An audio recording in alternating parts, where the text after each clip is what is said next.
আসসালামু আলাইকুম। ইজি সিএচি বাংলা চ্যানেলে আপনাদের সবাইকে স্বাগতম। আজকে আমরা শিখতে যাচ্ছি যে আমাদের জ্যাঙ্গো ওয়েবসাইটে জ্যাঙ্গো প্রজেক্টে কিভাবে আমরা আমাদের পছন্দের টেমপ্লেট ইন্টিগ্রেট করতে পারি। মানে ইনিশিয়াল পর্যায়ে কিভাবে আমরা শো করাতে পারি আমাদের ফেভারিট টেমপ্লেটটা, সেটা আমরা আজকে দেখব। এর পরবর্তীতে আমি দেখাবো যে কিভাবে আমরা ডাটাবেস শো করাতে পারি। এজন্য আমি একটা টেমপ্লেট ডাউনলোড করে নিয়েছি টেমপ্লেট হাব নামে একটা ওয়েবসাইট থেকে। কোথা থেকে আমি টেমপ্লেট ডাউনলোড করে নিয়েছি সে ডিসক্রিপশন বক্সে, সেটা আমি ডিসক্রিপশন বক্সে দিয়ে দিব। আমি এই টেমপ্লেটটা ডাউনলোড করে নিয়েছি, যেমন আমার দেখুন টেমপ্লেট ফোল্ডারের ভিতর আমি এই এডু ক্যাম্প নামে যে টেমপ্লেটটা আছে সেই টেমপ্লেটটা ডাউনলোড করে নিয়েছি। ডাউনলোড করার পরে সেটাকে জাস্ট এক্সট্রাক্ট করে নিলাম। এক্সট্রাক্ট করে নেওয়ার ফলে আমার এডু ক্যাম্প এডুকেশন HTML নামে একটা টেমপ্লেট এখানে এসে আছে। সো এটা আপনি দেখতে পাচ্ছেন যে আপনারা যে একটা টেমপ্লেট চলে এসেছে। জাস্ট এটা যদি আমরা রান করি, সুন্দর একটা টেমপ্লেট আমরা দেখতে পারবো, সুন্দর একটা টেমপ্লেট।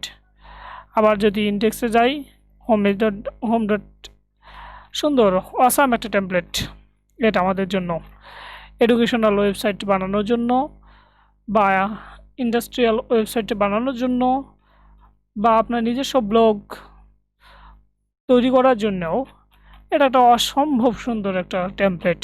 আজকে আমরা দেখাবো যে এই টেমপ্লেটটা কিভাবে আমরা জ্যাঙ্গো প্রজেক্টে ইন্টিগ্রেট করতে পারি ইনিশিয়াল পর্যায় থেকে। এর জন্য অ্যাট ফার্স্ট আমরা আমাদের ডেস্কটপে একটা ফোল্ডার ক্রিয়েট করে নিলাম। আমার ফোল্ডারের নাম দিলাম, আপনার ফোল্ডারে যা ইচ্ছে তাই নাম দিতে পারেন। একটা ফোল্ডারের নাম দিলাম শিক্ষা ও নির্মাণ। এই ফোল্ডারের ভিতরে ইন করলাম। ইন করে এখানে জাস্ট আপনি সিএমডি ওপেন করবেন। এখানে জাস্ট সিএমডি প্রেস করে সিএমডি লিখে অন করলে সিএমডি ওপেন হয়ে যাবে। আমার এখানে সিএমডি অন করে নিলাম। এখন এখানে জাস্ট একটা জ্যাঙ্গো প্রজেক্ট আমরা ক্রিয়েট করব। এর জন্য আমরা জানি যে জ্যাঙ্গো অ্যাডমিন স্টার্ট প্রজেক্ট। আমার প্রজেক্টের নাম দিলাম শিক্ষা ও নির্মাণ। আমার প্রজেক্টের নাম দিলাম আমি শিক্ষা ও নির্মাণ। সো এখানে জাস্ট আমি যদি ইন্টার প্রেস করি, আমার এই শিক্ষা ও নির্মাণের ভিতর আরেকটা শিক্ষা ও নির্মাণ নামে প্রজেক্ট তৈরি হয়ে গেছে। দেখুন, দেখতেই পাচ্ছেন যে শিক্ষা ও নির্মাণ নামে একটা প্রজেক্ট তৈরি হয়ে গেছে। এখন আমি সিডি দিয়ে এই লোকেশনে চলে যাব। আপনাদের একটু দেখাই, সিডি দিয়ে আমাদের এই লোকেশনে আমরা চলে গেলাম। এখন একটু পাচ্ছে না, সরি। সিডি দিয়ে যে আমরা যে প্রজেক্টটা তৈরি করে নিলাম সেটাতে চলে যাব। সিডি দিলাম, তারপরে আমরা যে প্রজেক্টটা তৈরি করে নিলাম সেটাতে চলে গেলাম। দেখুন সেটাতে চলে গিয়েছে। আচ্ছা, এটাতে চলে যাওয়ার পরে আমরা কি কাজ করব একটু দেখে নেই। যে এখানে আমরা একটা অ্যাপ ক্রিয়েট করে নিব, মানে এই শিক্ষা ও নির্মাণের ভিতরে আমাদের একটা প্রজেক্ট তৈরি হয়ে গেছে। আমরা এই প্রজেক্টটা যদি আমাদের সাবলাইম টেক্সট বা ভিজুয়াল কোডে নিয়ে আসতে চাই, তাহলে এখান থেকে সাবলাইম টেক্সটের ক্ষেত্রে প্রজেক্টে যাবেন। প্রজেক্টে গিয়ে এখানে add folder to project press করবেন। প্রেস করলে আমার প্রজেক্টের লোকেশনটা এখানে অ্যাসাইন করে জাস্ট দিবেন। আমার প্রজেক্টটা রয়েছে ডেস্কটপের ভিতরে। এই ডেস্কটপের ভিতরে আমরা ইন করলাম। আচ্ছা, এই ডেস্কটপের ভিতরে ইন করে আমাদের প্রজেক্টটা রয়েছে শিক্ষা ও নির্মাণ। তারপরে এই শিক্ষা ও নির্মাণ নামে আমাদের প্রজেক্টটা আমরা জাস্ট এখানে সিলেক্ট ফোল্ডার করে দিলাম। তাহলে আমাদের দেখুন এখানে প্রজেক্টটা চলে এসে গেছে। যে শিক্ষা ও নির্মাণ নামে যে প্রজেক্টটা তৈরি হলো সেটা আমাদের একটু আপনাদের দেখে দেয়। এই আবার যে প্রজেক্টের ভিতরে যাবেন, প্রজেক্টের ভিতরে যে অ্যাড ফোল্ডার টু প্রজেক্টে প্রেস করবেন। তারপরে যে শিক্ষা ও নির্মাণের ভিতর এই শিক্ষা ও নির্মাণ নামে যে প্রজেক্টটা তৈরি হলো সেটা আপনারা জাস্ট এখানে সিলেক্ট ফোল্ডার করবেন। তাহলে দেখুন এখানে শিক্ষা ও নির্মাণ নামে প্রজেক্টটা তৈরি হয়ে গেছে। যখন শিক্ষানির্বাণ নামে প্রজেক্টটা তৈরি হয়ে যাবে, এই প্রজেক্টের ভিতরে আমরা একটা অ্যাপ ক্রিয়েট করব। এর জন্য পাইথন manage.py স্টার্ট অ্যাপ, আমি অ্যাপের নাম দিলাম শিক্ষা অনির্বাণ অ্যাপ।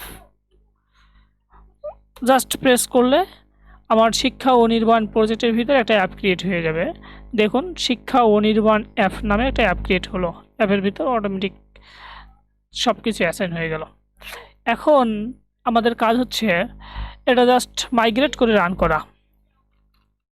একটু দেখতে পারবেন যে Python manage.py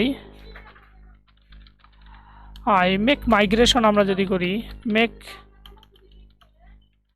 মাইগ্রেশনস, Python manage.py make মাইগ্রেশনস করে নিলাম। এরপরে জাস্ট আমরা মাইগ্রেট করে নিব, পাইথন manage.py মাইগ্রেট। এটা মাইগ্রেট করে নিলে আমাদের যে ডাটাগুলো রয়েছে সেগুলো অটোমেটিক রিমাইগ্রেট হয়ে যাবে। হ্যাঁ, দেখুন অটোমেটিকলি মাইগ্রেট হয়ে গেছে।